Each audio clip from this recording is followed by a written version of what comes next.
Hello, I would like to tell you about running Conway's game of life in reverse. So first let's talk about Conway's game of life. It's a cellular automaton simulating the life of cells in a 2D infinite grid. And we've got two rules governing how the cells behave in each step of the game. So a living cell with 2 or 3 living neighbors will live on to the next iteration. A dead cell with exactly 3 living neighbors will get born. So here's an example. We've got 3 living cells, and this neighbor up here, since it's got 3 living neighbors, but it's dead itself, it will get born. So in the next iteration it's living. And all of the rest of these 3 cells here will get they stay living because they've got exactly 2 neighbors each.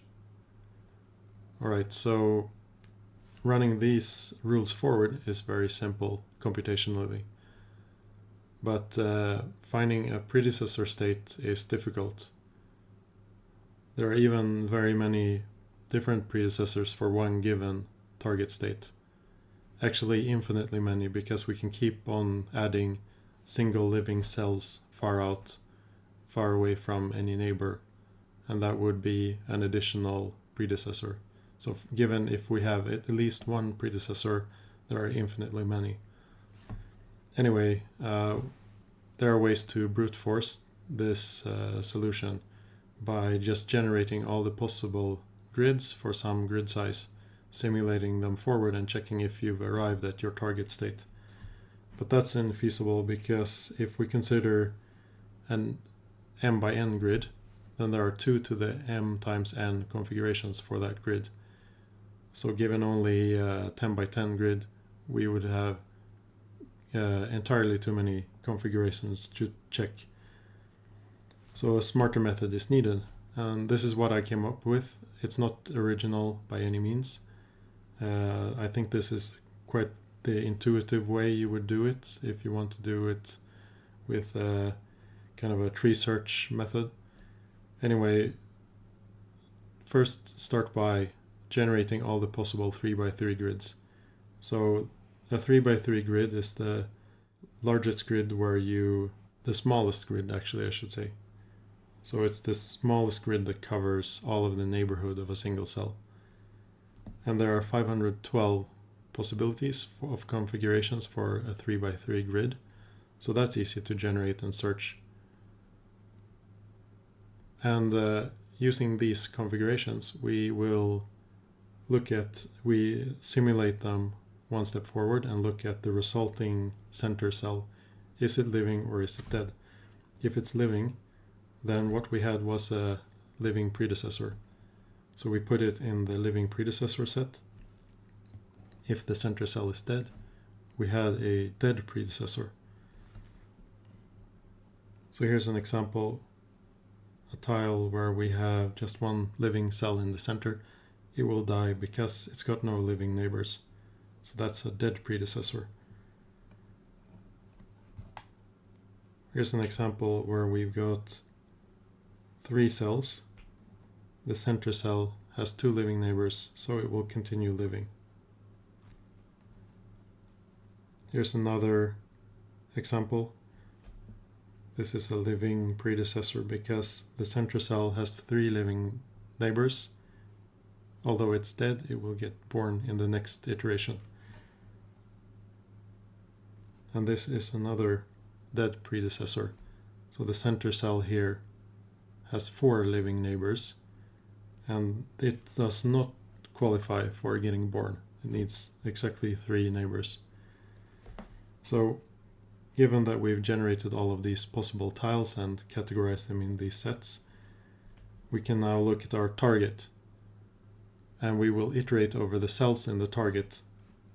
So let's say that this cell here is living. We need a living predecessor. So we choose this one here and place it on top of the target cell. The next cell in our target, I haven't filled this in, but we can imagine that it's dead. So then we take a dead predecessor place it right on top. And now we need to check that the cells in this tile here correctly overlap with what we already had. And in this case they do. They overlap exactly like that. So that's a match.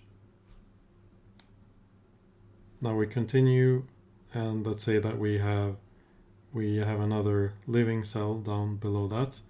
So we need to place this tile here, but this tile doesn't fit. We need to find another one that will. And there are tiles that will fit in this case. I haven't enumerated all the tiles. There are 512 after all. But the idea here is that if we have exhausted our possibilities at any point here, we have to backtrack. So we backtrack to the previous choice we made and see if we can make another choice. And then we continue iterating down, overlapping the cells, overlapping the tiles so that they match with all the previous tiles, and continue for all the cells until we get to the end. And then if we've been able to make a choice of a tile for each cell, and remember these tiles can be reused, of course.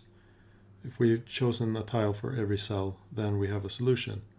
And the solution is just to take the center tile from the center cell from every tile that we chose here. So that's the method. I implemented it, and it's quite fast. Okay, here we go in the terminal. I will show you my fastest current solution to the problem. So this takes as input a text file, and it prints out some debug information here. This is a matrix showing all the number of possible tiles for each cell in the solution. Here's my input to the program that I just ran, and every hash sign is a living cell. Everything else, the periods and spaces, are dead cells. So you can probably see that it says OK there. And then this is the solution, where it doesn't at all look like OK. But we can feed this into a text file and then run it forward.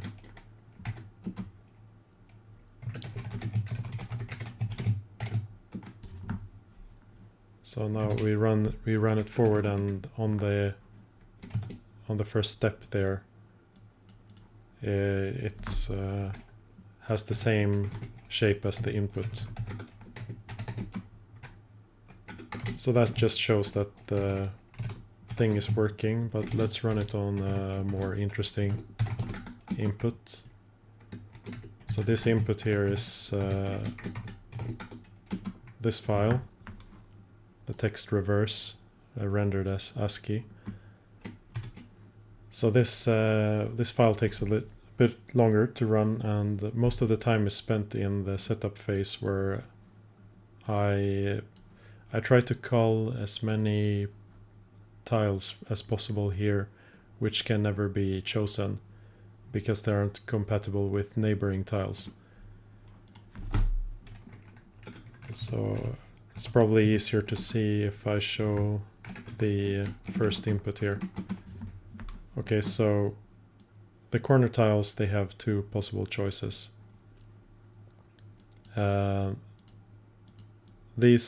top and bottom row, and also the side columns, they are constrained to only have dead cells in the solutions, and that limits helps reduce the number of possible tiles here. So for example, if we look at this tile right there, it cannot have 3 living neighbors right below it here. So these cells are allowed to be living in the solution, but if they all are living at once, then this cell would get born, and we don't want that. So that means that this cell right here, it cannot have a tile which has all of these dead and all of these living. That's immediately reducing the number of possibilities for this tile, just knowing that this cell has to be dead. And similarly, if like this tile has this cell being dead in the solution, then that also limits which possible tiles can be placed right here. So let's do this big input again, and I'll pipe this to my file X here again.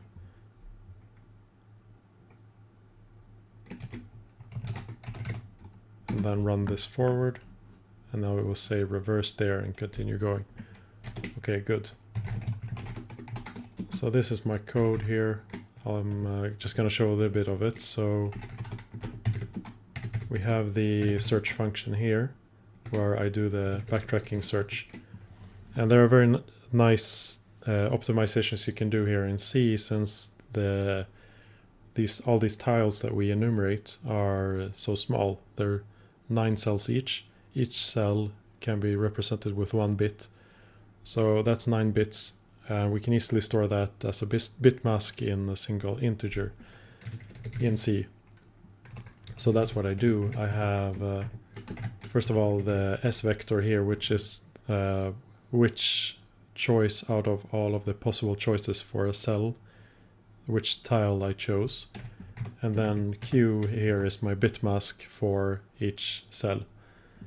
And you can see these are just flat arrays, flat vectors, not matrices. I just index them by, doing the row times width plus column to find the index in the corresponding input grid. And